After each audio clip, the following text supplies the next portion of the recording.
श्री विभूषित करानवनीरदाभा पीताम्बरादरुणबिम्बफलाधरोष्ठा पूर्णेन्दुसुन्दरमुखादरम्परा। जय जय श्री राधा रमण। जय जय नवल किशोर। जय गोपी चित चोर प्रभु। जय जय माखन चोर। जय जय माखन चोर। बोलो बांके बिहारी लाल की जय। जय जय श्री राधे श्याम।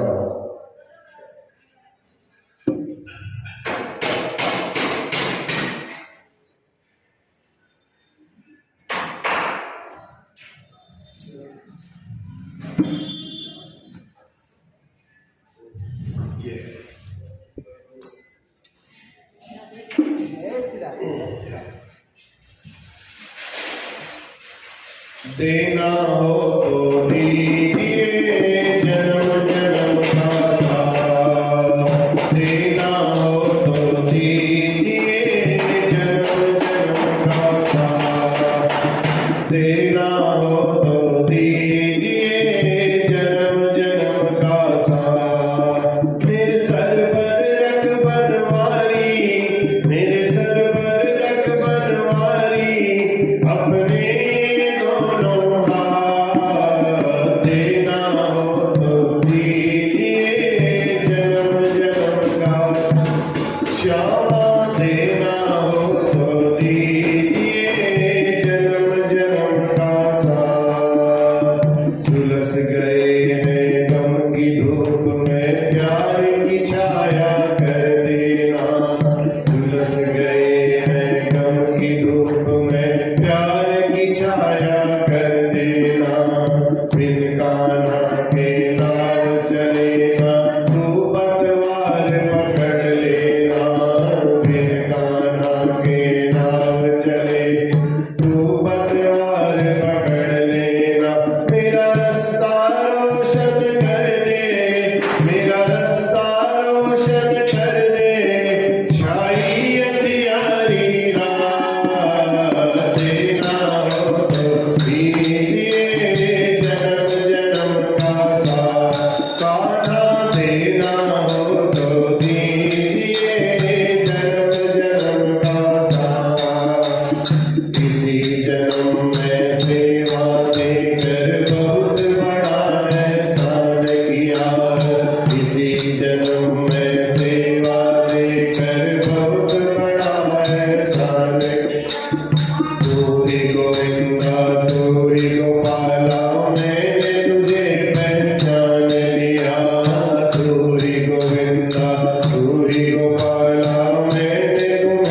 आपकी जो इच्छा है, भगवान को आप भाई बनाना चाहते हो, भगवान भाई बन जाएंगे।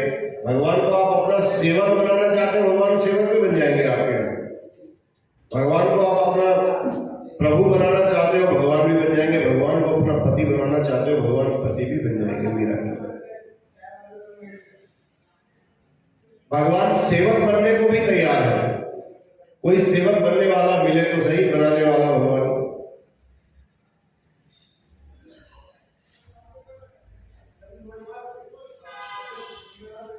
जब युधिष्ठिर आदि राज्य पाने के बावजूद भी दुखी थे, तो भगवान ने कहा भैया ऐसा करते हैं, भीष्म पितामह के पास चलते हैं और भीष्म पितामह से कुछ ज्ञान लेना चाहिए।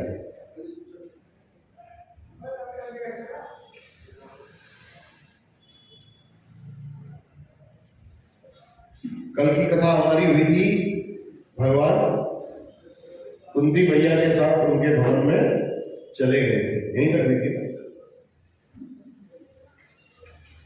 सदैव देवो भगवान प्रतीक्षताम् कलेवरं यावदिदं हिनोम्यहम्।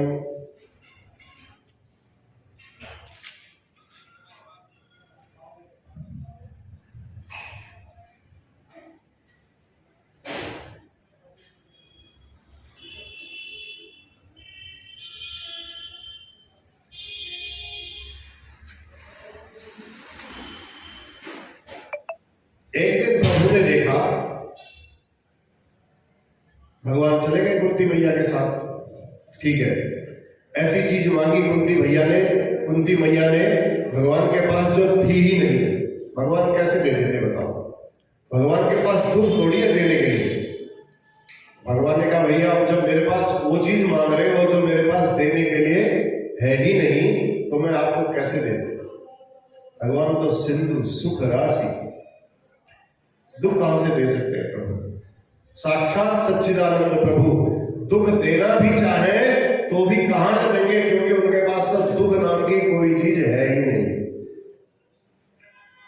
जो दुख रूप संसार है उसे तुम जीवन भर सुख मांगते रहते हो। इस संसार में तुम सुख की कामना करते हो, यहां तो उल्टा हो रहा है। जहां सुख मिलता ही नहीं है संसार में, वहां हम सुख की कामना कर रहे हैं। जहां प्रभु के यहाँ दुख मिलता ही नहीं है, वहां हम दुख की कामना करें तो कैसे मिल जाएगा? संसार में सुख देख ढूंढते रहते हैं हम। इतनी जिंदगी होगी, सबकी पूरी इतनी उम्र हो गई, सब सुखी ढूंढते रह गए, लेकिन सुख आज तक मिला ही नहीं संसार।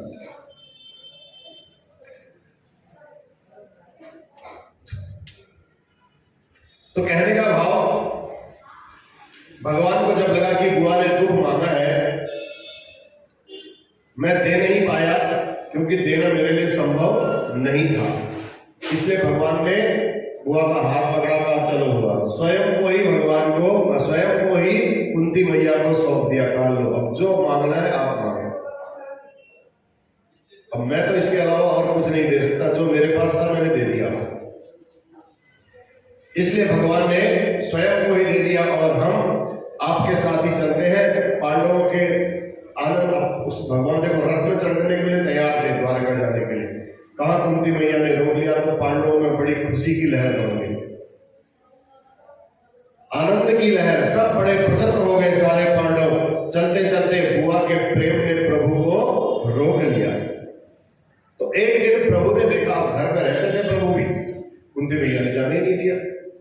अब घर पर रहते थे, एक दिन देखा उन्हें युधिष्ठिर महाराज घर पर बैठे, बड़े चिंतित बैठे, राजगद्दी पर बैठे, अपने सिंहासन पर बैठे हैं, लेकिन बड़े चिंतित बैठे हैं, सोच रहे हैं,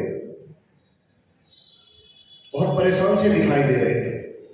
तो भगवान श्री कृष्ण ने जाकर के पूछा, बड़े भैया महाराज युधिष्ठिर क्या बात है?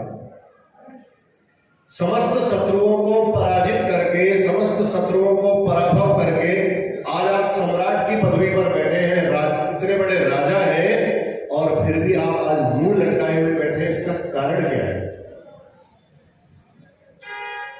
युधिष्ठिर जी मन ही मन सोच रहे थे, ओहो ऐसा राजा बनने से तो धिक्कार है मेरे जीवन में, क्या फायदा इस राजपद को मैंने ग्रहण किया, कितनों से मैंने लड़ाई की, अब युधिष्ठिर जी सोच रहे मन ही मन में, कहते हैं प्रभु जिन महापुरुषों की उंगली पकड़ करके मैंने चलना सीखा, उन्हीं महापुरुषों को इस युद्ध में मैंने मार दिया, उनको मार करके मैं राजा बना, क्या फायदा ऐसे राजा? जिनकी गोदी में हम खेलते थे, जिनको हमेशा हम जाकर के साष्टांग दंडवत प्रणाम करते थे, रोज उठ करके प्रातः काल उठ कई रघुनाथा, माता पिता गुरु ना वही माता, हम साष्टांग प्रणाम करते थे उनको, उन सबको मार करके, उनको समाप्त करके मैंने इस गद्दी को पाया। तो क्या पाया? जब मेरे अपने ही नहीं रहे तो फिर मैं इस गद्दी का करूं क्या? कितने स्नेही जन थे, कितने प्रेमी जन थे मेरे, उन सबको मार करके मैं तो कितनी स्त्रियों का मैंने सिंदूर उजाड़ दिया, कितनी स्त्रियों का सुहाग नष्ट कर दिया। जब वह विधवा स्त्री मेरे सामने में आकर के मेरे सामने आती है अपनी मांग रखने के लिए, राजा होने के नाते, जब मैं उनको देखता हूं तो मेरा दिल अंदर से रोने लगता है, मेरा चित्त अधीर हो जाता है प्रभु, व्यतीत हो जाता है। इस गद्दी के लिए मैंने इस इनके सुहाग को उजाड़ दिया, धिक्कार है मेरे लिए। अब भगवान ने युधिष्ठिर को समझाना शुरू किया, भैया तुम हो क्षत्रिय, क्षत्रिय से प्रतिज्ञा दे। क्षत्रियों की दो ही प्रतिज्ञा होती है, या युद्ध से पलायन नहीं करना होगा, युद्ध क्षेत्र में जाओ या विजय मिलेगी या पराजय मिलेगी, दो ही काम होंगे, भागना क्षत्रियों का काम नहीं है। बस कई तरीके से समझाया। अब युधिष्ठिर जी भगवान श्री कृष्ण को अपना छोटा भैया मानते थे,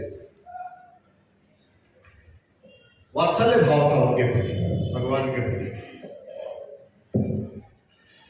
वात्सल्य भाव होने के कारण भगवान की बातें युधिष्ठिर जी को थोड़ा सा कम असर करती थी। अब आपका बेटा आपको उपदेश देने, आपको चुप हो जाना, बहुत बोलता है तो चुप हो जाना, ज्ञानी है वो सुखदेव जी की तरह, लेकिन आपके अंदर वो वात्सल्य भाव है, मेरा बेटा है, मेरे से ज्यादा थोड़ी जानता है, जितना मैंने संसार देखा उतना इसने थोड़ी देखा। अनुज की भावना है।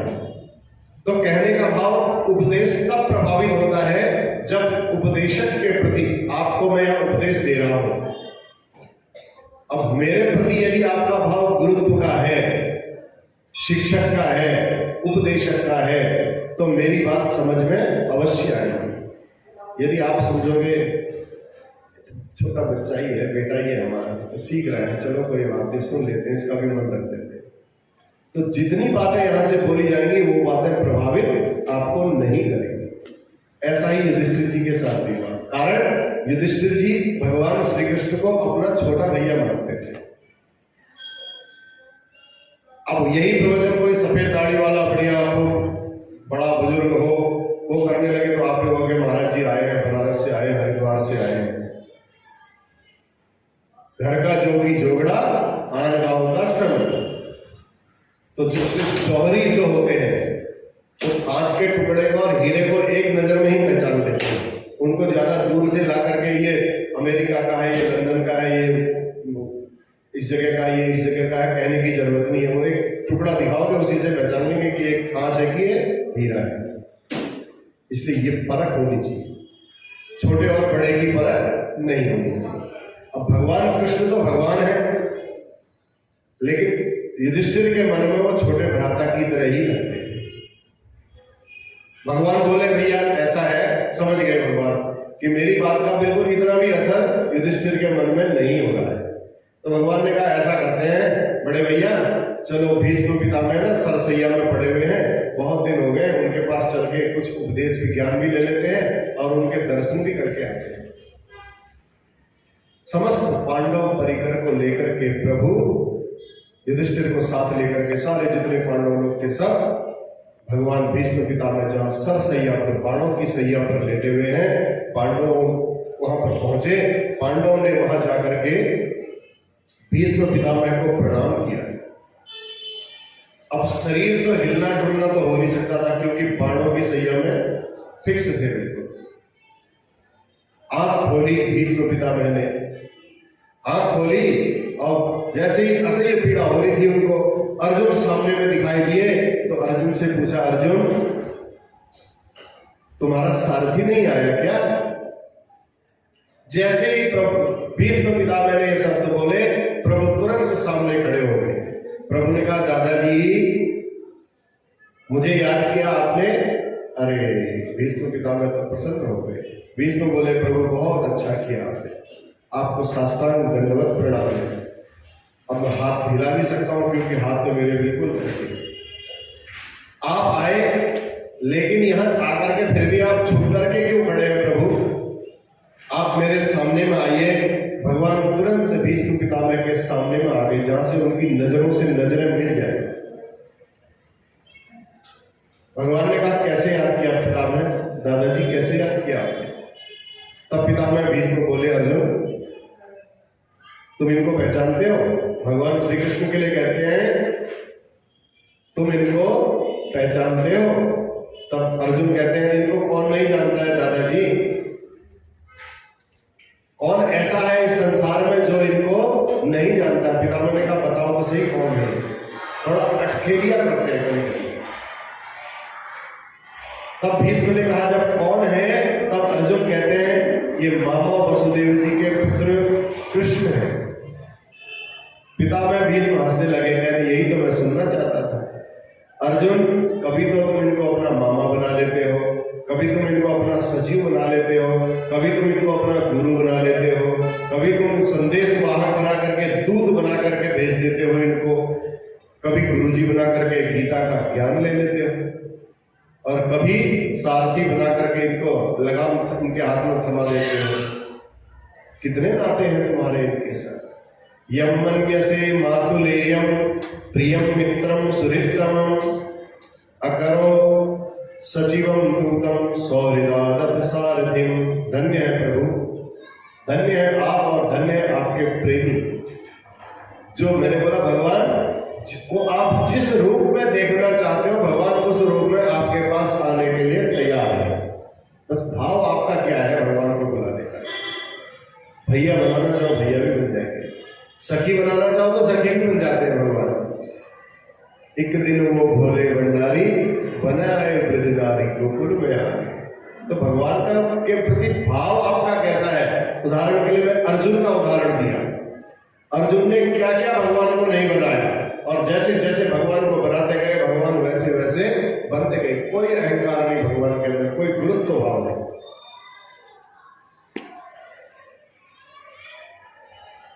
तो भगवान तो सेवक बनने को भी तैयार है। सेवक बनाने वाला भगवान को कोई मिले। पितामह भीष्म स्मरण कर रहे थे, अर्जुन तुमने इन्हें क्या क्या नहीं बनाया। अब भगवान की ओर इशारा किया, आंखों से ऐसे भीष्म पितामह इशारा कर रहे हैं, कुछ और मुंह के बोलने के अलावा कुछ हिलजुल नहीं सकते भीष्म पितामह। बहुत असह्य कष्ट था उनको, लेकिन इच्छा मृत्यु का वरदान था, मर नहीं सकते थे अपने मन से। जब उनकी इच्छा होगी कि कल मेरे को मर जाना है तो तुरंत उनके प्राणांत हो जाएंगे। और संसार में सबसे बड़ा आश्चर्य यही है, मरना कोई नहीं चाहता।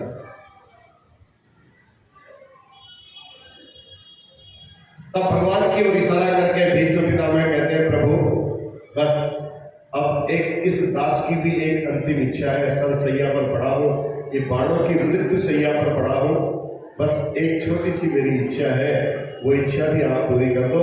ये देह बाणों की सैया पर आपके दर्शन की प्रतीक्षा में आज तक यहीं पड़ा था, इसीलिए पड़ा था। जब तक आपके दर्शन नहीं होंगे, आप पधारेंगे नहीं, तब तक मैं यहाँ इस संसार से जाने वाला नहीं हूं। भगवान भी जानते थे इस बात को। देखो भगवान की लीला बड़ी विचित्र है, कैसे कैसे भगवान ने लीला रची और भीष्म पितामह के पास उनको दर्शन देने के लिए पहुंच गए। अगर डायरेक्ट चले जाते, आप मेरे इंतजार में खड़े हो, तो सब समझ जाते तो भगवान है। नहीं, युधिष्ठिर को कहा वहां चलो ज्ञान लेने के लिए, वो ज्ञान देंगे आप। मैं यही चाहता हूं। भगवान ने कहा बोलो चाहते क्या हो? कहा प्रभु बस जब तक मेरे प्राण ना निकले तब तक तुम यहीं खड़े रहना। भगवान ने कहा भैया ये भी बड़ी गजब बात हो गई। आया तो मैं किसी और कारण से था, ये तो और लंबी बात हो गई। अब तो भीष्म पितामह को तो इच्छा मृत्यु का वरदान है। देखो अब कहीं भीष्म पितामह ने 6 महीने के लिए अगर अवधि को टाल दिया तो भगवान को तो वहीं खड़ा रहना पड़ेगा। भगवान के चेहरे का जो तेज था वो तेज उतर गया, भगवान मुंह लटकाए हुए खड़े हो गए। ठीक है दादाजी, अब आप कहते हो तो रुकना ही पड़ेगा, मजबूरी है, मैं मना भी नहीं कर सकता आपको, आपकी स्थिति को देख करके। सदैव देवो भगवान प्रतीक्षतां कलेवरं यावदिदं हिनोम्यहं प्रसन्नहासारुणलोचनोल्लसन् मुखाम्बुजो ध्यान पथश्चतुर्भुजः। हे प्रभु, अहम यावत् कलेवरं न हिनोमि तावत् प्रतीक्षिता। जब तक मैं इस कलेवर को त्याग ना दूं, इस शरीर का त्याग ना कर दूं प्रभु, तब तक आप यहीं विराजमान रहिए, यहीं विराजमान रहिए। मरना कोई अपनी इच्छा से नहीं चाहता है। यदि अपनी इच्छा से मृत्यु होती है तो शायद कोई मरना चाहता ही न हो इस संसार में। लेकिन पितामह भीष्म को यह आशीर्वाद प्राप्त था, स्वेच्छा मृत्यु का वरदान प्राप्त था। अब जब तक वो जाना न चाहे तब तक वो जा नहीं सकते, उन्हें मौत ले जा नहीं सकती है। इसलिए कहते हैं भैया, जब तक मैं इस कलेवर को न यावत प्रतीक्षिता कलेवरम यावत इदम हिनोम्यहं, जब तक मैं इसको त्याग न दूं तब तक प्रभु आप प्रतीक्षा करिए। अब देखो भगवान से कितना बड़ा काम करा दिया। भगवान से कोई ऐसा कह सकता है? इतनी बड़ी हिम्मत किसी की भगवान से कहते मेरे घर पर खड़े हो जाओ। राजा बलि ने भी द्वारपाल बना करके भगवान को रोक दिया, भगवान को करना पड़ा। बोलवा के बिहारी लाल की जय। तावत प्रतीक्षता, जब तक मैं इस कलेवर को न त्याग दूं तब तक आप प्रभु यहीं विराजित रहिए। भगवान ने सोचा भैया अच्छी ड्यूटी लगा दी हमारी। जब तक अब न जाने कौन से संवत में मरते हैं, अभी तो 2020 संवत नव सप्तुत्तर 2079 चल रहा है। 2080 आएगा, 2081 आएगा, 2082 आएगा, पता नहीं। अब इनकी इच्छा है भैया, इच्छा मृत्यु का वरदान है, अब ड्यूटी लगा दी, अब तो रहना ही पड़ेगा। भगवान ने जब ऐसे कहा ठीक है दादाजी, उनकी जो भगवान की मुस्कान थी वो मुस्कान गायब हो गई। लेकिन भीष्म पितामह को अच्छा नहीं लगा। भीष्म पितामह ने कहा प्रभु, प्रसन्न हासारुणलोचनो लसम मुखाम्बुजो ध्यान पथश्चतुर्भुजः। ऐसे मुंह लटकाए हुए अच्छे नहीं लग रहे प्रभु जी। ये लटका हुआ चेहरा देखने के लिए मैं आपकी प्रतीक्षा में नहीं खड़ा था। मैं तो आपका वो प्रसन्न हासारुणलोचनो हंसता हुआ वो चेहरा देखना चाहता हूं, जिस मुस्कान को देखने से सारी आदि व्याधि सब नष्ट हो जाती है। प्रभु आप ऐसे खड़े मत रहिए। प्रसन्न हासारुणलोचनो लसन मुखाम्बुजो ध्यान पथश्चतुर्भुजः। पितामह भीष्म ने कहा बस जब तक खड़े हैं तब तक आप मुस्कुराते रहिए। साथ साथ ये भी कंडीशन लगा दी, कंडीशन अप्लाई कर दी। आपके मुस्कान में बड़े अद्भुत चमत्कार हैं। कैसे चमत्कार हैं?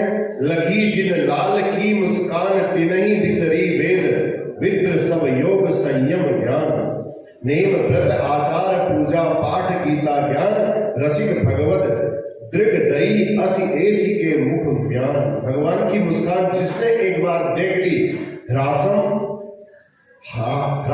हरेर अवनिता खिल लोक तीव्रम, शोकाश्रु सागर विशोषण मत्युदारम।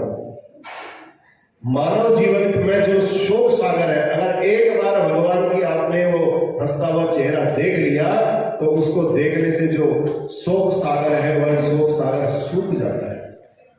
भगवान की मुस्कान को देखते ही खारा पानी जो अंदर भरा हुआ है, कटुता जो भरी हुई है, वो कटुता दूर हो जाती है। प्रभु की मुस्कान का दर्शन करते ही उस पात्र में दिव्यता आ जाती है। भगवान की मुस्कान पर मुग्ध हो गए पितामह भीष्म और धर्मराज युधिष्ठिर की ओर इशारा करके प्रभु ने इशारा किया और प्रभु ने कहा भैया पूछ लो। आप इनसे क्या ज्ञान लेने के लिए यहाँ आए थे? आप जो ज्ञान लेने के लिए आए थे उसके बारे में आप पूछिए। जो कुछ आपके मन में संकल्प है, जो आपकी इच्छा है, आप मेरे से कह रहे थे मैंने खाली इस राजपथ को ग्रहण कर लिया, अपने भाइयों को मार करके, अपने ही सगे संबंधियों को मार करके, तो आपको जो ज्ञान लेना है आप भीष्म पितामह से ज्ञान लीजिए। तब युधिष्ठिर महाराज प्रश्न करने लगे, पितामह भीष्म उसका उत्तर देने लगे। बड़ा अद्भुत उपदेश दिया। इसे महाभारत में भीष्म गीता के नाम से भी जाना जाता है। जैसे भगवत गीता है, ऐसी भागवत महापुराण में भीष्म गीता है। क्या बताया? दान धर्मान, राज धर्मान, मोक्ष धर्मान विभागशः, स्त्री धर्मान, भगवत धर्मान, समासप्यासयोगतः। समस्त धर्मों का बृहद व्याख्यान किया, सारे धर्मों के बारे में युधिष्ठिर को बताया भीष्म पितामह।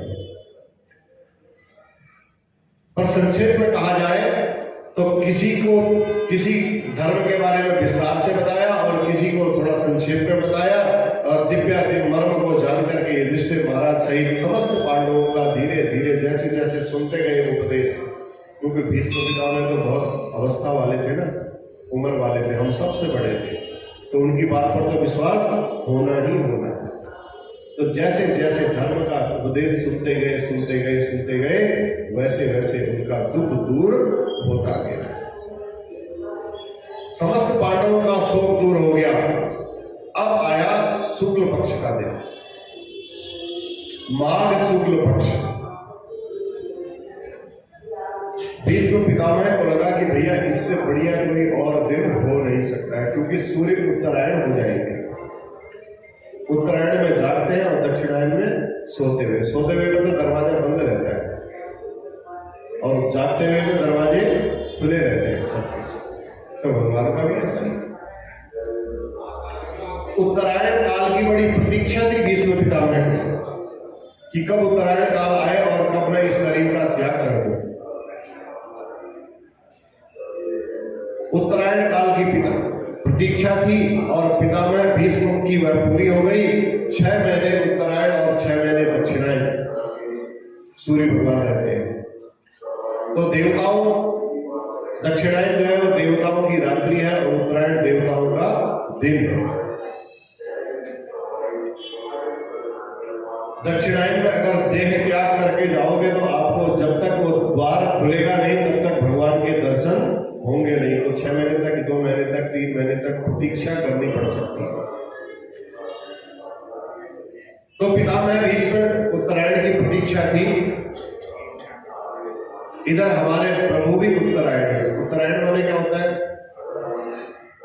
उत्तरा के गर्भ में जाकर के परीक्षित की भगवान ने रक्षा की थी, इसलिए प्रभु का एक नाम उत्तरायण भी है। कहने का भाव भगवान जिसके सम्मुख आ जाते हैं, अगर आप भगवान के सम्मुख हो, बस वो ही समय आपके लिए उत्तरायण हो गया। भगवान का नाम लेते लेते ये देह अगर हमने त्याग दी, प्राण हमारे इसमें से निकल गए, तो हमारे लिए वही उत्तरायण हो गया। तो प्रभु जिसके सम्मुख आ जाए उस जीव के लिए वही काल, वही समय उत्तरायण है। और भगवान जिसके विमुख हो जाए, जिसकी तरफ देखते ही नहीं है, वो उसके लिए दक्षिणायन हो जाता है। तो इसलिए अब देर करने की कोई आवश्यकता नहीं है। भीष्म पितामह ने कहा यह समय बहुत समुचित समय है, अब मुझे इस समय में अपने देह का त्याग कर देना चाहिए। पितामह भीष्म ने 11 श्लोकों से 11 श्लोकों से भगवान भीष्म की स्तुति प्रारंभ की और उसमें पुष्पिताग्रा छंद होता है। उस छंद का नाम है पुष्पिताग्रा, पुष्प जिसमें आगे से लगे हुए हों। कई प्रकार के श्लोक होते हैं, अनुष्टुप छंद होता है, बसंत तिल का छंद होता है, सबकी लय अलग अलग होती है, तो वो छंद का नाम अलग अलग होता है अगर आपने पढ़े होते हैं। ऐसे ही भगवान ने पुष्पिताग्रा छंद में भगवान की 11 श्लोकों से स्तुति की। इतिमति रूप कल्पिता वितृष्णा भगवती शांत पुंगव विभूनि स्वसुखमुपगते क्वचित् विहर्तुं प्रकृतिमुपेयुषि यद्भव प्रवाह इति मतिरुपकल्पिता वृदिष्टा। पितामह भीष्म ने सोचा, मनी मन में सोचा, बड़े विद्वान थे पितामह भीष्म। प्रभु मेरे सामने खड़े हैं, अब मैं इनको पुष्प अर्पण भी करूं तो करूं कैसे, क्योंकि मेरी स्थिति ऐसी है, मैं हिल नहीं सकता। तो मानो भीष्म पितामह ने पुष्पिताग्रा छंद से ही भगवान को वो 11 पुष्प अर्पण कर दिए। वो छंद जो बनाया भगवान पुष्पिताग्रा इसीलिए बनाया ताकि प्रभु को मेरे श्लोकों के माध्यम से वो पुष्प अर्पण हो जाए। अब पितामह भीष्म कहने लगे, प्रभु इस देह यात्रा को पूरी करने से पहले मेरी भी एक इच्छा है। देखो सब लोग अपनी अपनी इच्छा भगवान के आगे रखते हैं। कुंती मैया ने अपनी इच्छा रखी, उत्तरा देवी ने अपनी इच्छा रखी, द्रौपदी ने अपनी इच्छा रखी। कौन भगवान के पास ले गया? किसकी भगवान ने इच्छा पूरी नहीं की। लेकिन इच्छा मांगने वाले तो बनो, भगवान तो प्रभु तो देने वाले हैं।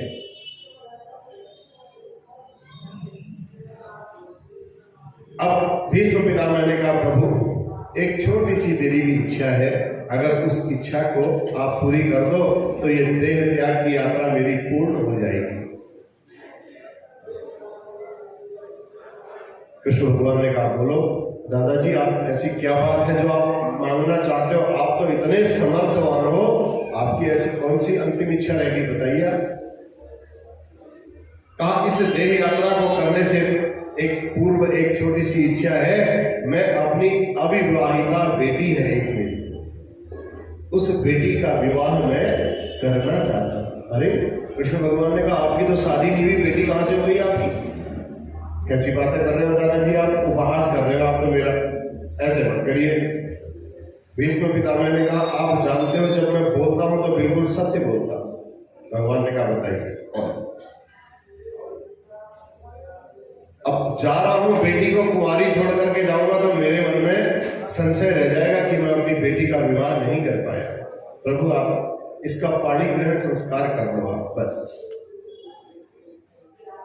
इसके लिए कोई वर ढूंढना है। मेरा अधूरापन दूर हो जाए, मेरी ये इच्छा है। बेटी के लिए सुंदर वर ढूंढते ढूंढते बहुत परेशान हो गया इस जिंदगी में मैं, कोई नहीं मिला। भगवान मुस्कुराए, बाबा बताइए कौन है वो बेटी आपकी? तब भीष्म पितामह कहते हैं, इति मति रूप कल्पिताग्र बुद्धि। ये जो मेरी मति है ना, ये मेरी बुद्धि जो है, इसी को मैंने अपनी बेटी बना रखा है। और ये बुद्धि अब आपके श्री चरणों में, आपके हाथ में अर्पण करके जाना चाहता हूं। बस मेरी अंतिम यही इच्छा है, इसी को मैंने अपनी बेटी बनाया है। आज तक आपसे अच्छा कोई वर मुझे मिला नहीं, आज मुझे सबसे अच्छा वर मिला है, जो मैं अपनी ये मति रूपी पुत्री को आपको समर्पित करना चाहता हूं। आप इसके साथ पाणी ग्रहण संस्कार कर लीजिए। भगवान ने जब सुना तो भगवान तो सुन करके और अत्यंत गदगद हो गए। भगवान कहते, वाह, खाली भीष्म पितामह को विद्वान नहीं कहते थे, सब लोग भीष्म पितामह की सलाह लेते थे। बहुत ढूंढा महाराज, इसके लिए पति मैंने बहुत ढूंढा, बहुत पढ़ी लिखी है ये मेरी बेटी, और इसके लिए कोई सुशील वर मैं ढूंढना चाहता था, वो वर मुझे आज तक नहीं मिला।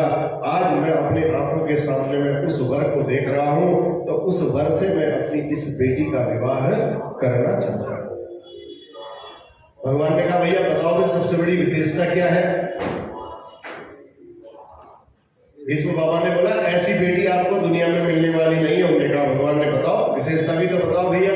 अब बेटी देखने जाते हैं तो बताते तो है बेटी की, भैया हमारी बेटी ऐसी ऐसी है, ऐसी ऐसी। फिर बेटे वाले भी बताते हैं हमारी बेटी की व्यवस्था है, ऐसी ऐसी उसकी विशेषता है। तो तब भीष्म पितामह कहते हैं, मेरी मति में सबसे बड़ी विशेषता यह है, इसमें कोई तृष्णा नहीं है। संसार में ऐसी कौन सी बुद्धि है जिसमें तृष्णा न हो? सबकी बुद्धि में तृष्णा है। ये मेरी जो बुद्धि है विद्वेषणा से ग्रसित नहीं है। इसमें कोई पुत्रेषणा नहीं है, कोई लोकेषणा नहीं है, कोई संसार को चाहने की नहीं, कोई पैसा चाहने की नहीं, कोई राजा को बनने की नहीं, कोई इच्छा नहीं है। शुद्ध वित्त लोक ईसना दीनी कही के मति इन कृत न मनी। रामचरितमानस में लिखा है। सबकी मति तृष्णा से ग्रसित है इस संसार में, पर प्रभु मेरी इस मति रूपी बेटी में कोई तृष्णा नहीं है। ऐसी निर्मल मति का पति मैं संसार में ढूंढने के लिए निकला हूं, बस कोई मिला नहीं। पर आपको देख करके आज मुझे लग रहा है कि आज मेरी ये खोज पूरी हो गई है। बस आज मेरी खोज समाप्त हो गई है। आपके जैसा सुंदर कोई और दूसरा इसको पति मिल नहीं सकता है। आप कहते हैं मई निवेश है, मई बुद्धि निवेश है। भाई ये निर्मल मति आपको समर्पित कर दो, आप ही बोलते हैं मति निर्मल होनी चाहिए, आप मेरे ऊपर उसको समर्पित कर दो। त्रिभुवन कमनीय आपकी इस श्याम छटा पर पीत पीतांबर ऐसा सुंदर लग रहा है, ऐसा दमक रहा है जैसे तमाल वृक्ष की श्याम छटा पर सूर्य की रश्मियां पड़ने पर जो सूर्य की किरणें जो उसमें पड़ती हैं, वो जो दिव्य शोभा होती है, आज आपके इस श्याम विग्रह पर, इस श्याम स्वरूप पर प्रभु ऐसी पीतांबर की शोभा हो रही है। याद आता है वह क्षण जब युद्ध में आप अर्जुन को उपदेश दे रहे थे गीता का। आपने बोला था अर्जुन सेनयोर उभयोर मध्य रथम स्थापयेच्युत, दोनों सेनाओं के बीच में मेरे रथ को ले चल। देखो तो सही कौन युद्ध करने वाला है तुमसे, मैं देखना चाहता हूं। मुझे आज याद आ रही है प्रभु आपको देख करके। तब भगवान ने रथ को चलाया, घोड़े भागने लगे। जब दोनों विशाल सेनाओं के बीच में भगवान ने अर्जुन का रथ खड़ा कर दिया, भगवान बोले अर्जुन देख लो, हमने बीच में ला करके रथ को खड़ा कर दिया है, अब तुम बीच में खड़े रहना, इधर उधर मत टकराना। पर जब अर्जुन ने देखा तो अर्जुन के हाथ पांव सब कांपने लगे। वे दुष्ट शरीर में शरीर कांपने लगा। वो भीष्म पितामह को देख करके मैं इन पर बाण चला पाऊंगा? नहीं। सामने दूसरी तरफ नजर डाली तो द्रोणाचार्य, मेरे गुरुजी जिनसे मैंने शिक्षा ली दीक्षा ली, इनको मैं कैसे मार सकता हूं? वे दुष्ट शरीर में रोम हर्षच जाए थे, सारे रोंगटे खड़े हो गए। कहा प्रभु से मैं युद्ध नहीं कर पाऊंगा प्रभु। गांडीवम संसदे हस्ता पक्षैव परिदह्यते, अर्जुन के हाथ से गांडीव छूट गया। अर्जुन ने कहा भैया मैं नहीं कर पाऊंगा प्रभु, आप युद्ध के लिए कह रहे हो, ये युद्ध मैं नहीं कर पाऊंगा। तब भीष्म बाबा कहते हैं प्रभु लेकिन आप तो ऐसे हैं, समस्त कौरवों पर दृष्टि आपने डाली और अर्जुन को आपने कहा तू युद्ध कर, लेकिन मैं तो सब समझ गया था। आपकी दृष्टि डालने का मतलब था कौरवों पर दृष्टि डाली तो आपने उसी समय उनकी आयु का हरण कर लिया। आप तो ऐसे इच्छा मात्र से, संकल्प मात्र से इस सृष्टि की उत्पत्ति कर सकते हो और इस सृष्टि का विनाश भी कर सकते हो। भगवान के नेत्रों का चमत्कार है, जिस पर दृष्टि डाल दें उसकी आयु खींच लेते हैं और किसी को आयु दे देते हैं, किसी का पराक्रम छीन लेते हैं, किसी को पराक्रम प्रदान कर देते हैं। तो जब यमुना जी में कालियादाह के समय विषाक्त जल जब गायों ने पी लिया था यमुना जी में, तो भगवान ने ऐसे ही तो किया। अगर उतनी सारी गायें मर जाती थी तो सारी की सारी, एक दृष्टि भगवान ने डाली, सब छटपटा कर अचेत हो गई थी। भगवान ने एक दृष्टि डाली, सब की सब गायें खड़ी हो गई। अब बताइए, एक दृष्टि का ही तो चमत्कार था भगवान की। तो भगवान की एक दृष्टि भी यदि हम पर पड़ जाए ना कभी, अगर ऐसे ही सत्संग करते रहोगे, भगवान से मिलते रहोगे, कभी न कभी वो छटा भगवान की एक बार आपको झलक प्राप्त हो जाएगी। एक बार वो दृष्टि पड़ गई तो भगवान कुछ का कुछ कर सकते हैं। अघासुर आया ब्रज में, सब ब्रजवासियों को उसने खा दिया, मूर्छित हो गए सबके सब, मरणासन्न हो गए। लेकिन भगवान ने उन पर एक दृष्टि डाली और सबके सब तुरंत जीवित हो गए, जैसे के तैसे। कंसवध के समय जितने यदुवंशी लौटकर अपने घर आए थे, बेचारे निर्बल कमजोर कृषकाय हो गए थे, लेकिन भगवान ने एक दृष्टि डाली, पिबंतोक्षर मुकुंदस्य मुखाम्बुज सुधाम, गोविंद के मुख कमल की दिव्य आभा और प्रभा को देख करके उस दिव्य रूप सुधा का पान करने के लिए सब एकदम तैयार हो गए, पहलवान से हो गए, जितने निर्बल हुए थे वो सब। तब बताइए प्रभु, किसी को आप बल और पराक्रम दे रहे हो, किसी को आयु दे रहे हो, किसी के बल पराक्रम और आयु को आप छीन रहे हो, ये आपके आंखों में ही तो सारा चमत्कार है प्रभु। परंतु अर्जुन व्यामोहित अर्जुन मोहित तब हो उठा जब स्वजन वधा विमुख से दोष बुद्धिया। अब तक अर्जुन ने सैकड़ों युद्ध किए, बड़े बड़े युद्धों पर उसने विजय प्राप्त की, पर जब आपसे लड़ने की बात आई तो अर्जुन के हाथ पांव फूल गए, उसकी बुद्धि में कुमति आ गई। इसलिए भगवान ने तुरंत उसको गीता का ज्ञान दिया। गीता का ज्ञान देकर के जो उसके शरीर में ये मोह हो गया था, वो मोह दूर किया भगवान ने, उसकी कुमति का हरण कर लिया। तो बुद्धि में जो अज्ञान के बादल छा जाते हैं, प्रभु की अगर दिव्य दृष्टि पड़ जाए तो वो अज्ञान के बादल भी हट जाते हैं। हे गोविंद, आपके पाद पद्मों में मेरी खूब रति और प्रीति हो, आप मुझे ऐसा आशीर्वाद दें। पितामह भीष्म अपनी वह घटना भी याद कर रहे थे। पितामह भीष्म ने कहा, प्रभु वो दिन भी मुझे याद है जब आपने प्रतिज्ञा की थी, मैं पूरे महाभारत के युद्ध में कोई शस्त्र और अस्त्र नहीं उठाऊंगा, आपका प्रण था मैं हथियार नहीं उठाऊंगा और महाभारत में अस्त्र धारण नहीं करूंगा। और भीष्म पितामह कहते हैं, प्रभु मैंने भी उसी समय प्रतिज्ञा कर डाली थी, या तो अर्जुन के प्राण जाएंगे या भगवान को शस्त्र उठाना पड़ेगा, दोनों में से एक काम करना ही होगा। लेकिन अब देखो, दोनों में से आपने भक्त के प्राण रखने के लिए अपने वचन और भक्त के वचन रखने के लिए मेरे वचन, भीष्म के वचन, भीष्म पितामह कहते हैं अर्जुन के प्राण बचाने थे और मेरे वचन की रक्षा करनी थी, क्योंकि मैं भी प्रतिज्ञा कर चुका था। तो आपने थोड़ी देर के लिए वो रथ का पहिया उठा ही लिया। आप तो इतने दयालु हो प्रभु, लोग आपको किस दृष्टि से देखते हैं मुझे नहीं पता, लेकिन मेरी जो सुमति है वो आपको इस दृष्टि से देख रही थी उस समय।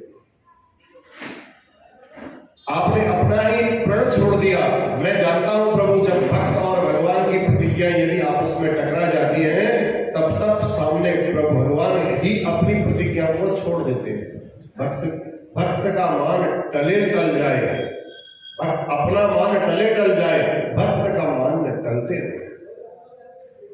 प्रभु को लगता है कि मेरे भक्त की कहीं बेइज्जती न हो जाए, उसकी इज्जत बरकरार रहे, इसलिए वो अपनी प्रतिज्ञा तोड़ने के लिए तैयार हो जाते हैं।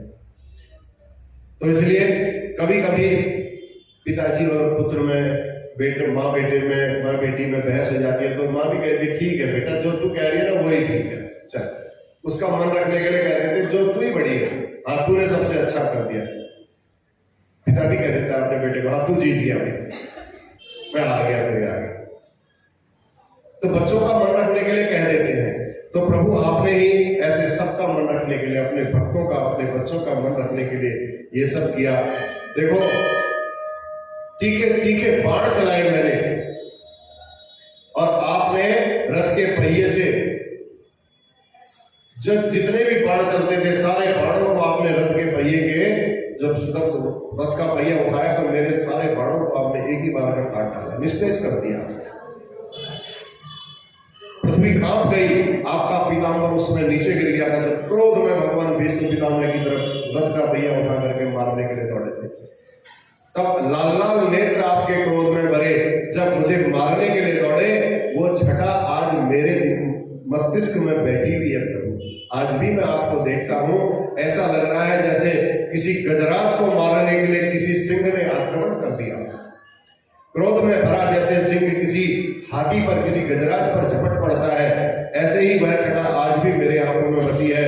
पृथ्वी क्यों कांप गई, पीताम्बर क्यों नीचे गिर गया, इस पर एक बहुत बड़ी सुंदर भावना प्रकट कर दी कि पृथ्वी इसलिए कांप गई कि इनका कोई भरोसा नहीं है, ये प्रतिज्ञा करते हैं और भूल भी जाते हैं। और महाभारत में अभी अभी प्रतिज्ञा की थी भगवान ने, मैं अस्त्र नहीं उठाऊंगा, फिर भी उठा लिया।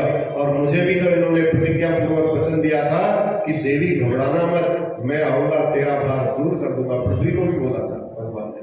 तुझे घबराने की जरूरत नहीं है। मैं आऊंगा और तुम्हारे अंदर जितने यहाँ पापाचरण हो रहे हैं इस धरती पर उनको मैं दूर करूंगा। इन्होंने वचन दिया, मैं उन सुनकर के निश्चित हो गए कि अब मेरा भार प्रभु निश्चित दूर करेंगे। इन्होंने मुझसे प्रतिज्ञा की है, पर जब यह देखा कि प्रतिज्ञा पूरी हो गई है, अब मेरा भार प्रभु ने दूर कर दिया है और ये पुरानी प्रतिज्ञा भी प्रभु ने पूरी कर दी, कहीं प्रभु उसे भूल न जाए, तो इसलिए पृथ्वी कांप गई, हिल गई थोड़ा सा। याद दिला दिया, प्रभु मेरे को भी आपने वचन दिया था, याद दिलाने के लिए। तो विश्व पिता मैंने एक सकारात्मक तरीके से प्रभु के हर लीलाओं का चरित्र चित्रण किया है। तो इसलिए पीताम्बर मानव इसलिए उछल पड़ा कि प्रभु के आदेश पर भूदेवी को समझाने के लिए वो पृथ्वी पर जाकर के गिर गया कि तुम भी धैर्य धारण करो, इसके बाद तुम्हारा ही नंबर है। इस पृथ्वी पर जितने भी अत्याचार हो रहे हैं उन अत्याचारों को मैं दूर करूंगा। तो इस प्रकार भीष्म ने बड़े सुंदर और भावपूर्ण शब्दों से भगवान की स्तुति की और वह नैष्ठिक ब्रह्मचारी भीष्म पितामह प्राणांत काल में भगवान के उस दिव्य रसमय रास का दर्शन करने लगे। ललित गलित विलास वल्लुहास प्रणय निरीक्षण कल्पितो रुमाना कृतमनुकृत वद्य उन्मदान्धा प्रकृति गमन किल यस्य गोपवत्थ। बहुत सुंदर सुंदर स्तुतियां भगवान ने भीष्म पितामह ने की और भीष्म पितामह ने फिर जैसे सूर्य उत्तरायण हुआ भगवान के दर्शन करते करते करते अपने मति को भगवान को सौंपा और इस देह की यात्रा को पूरा कर लिया। बोलवा के बिहारी लाल की जय। जय जय नारायण नारायण हरि हरि भजो नारायण नारायण हरि हरि तेरी लीला सबसे हरि हरि हरि हरि। जय जय नारायण नारायण हरि हरि भजो नारायण नारायण हरि हरि। जय जय नारायण नारायण हरि हरि। बोलिए सच्चिदानंद भगवान की जय। हो गया भजन सुनाए बोलो बाके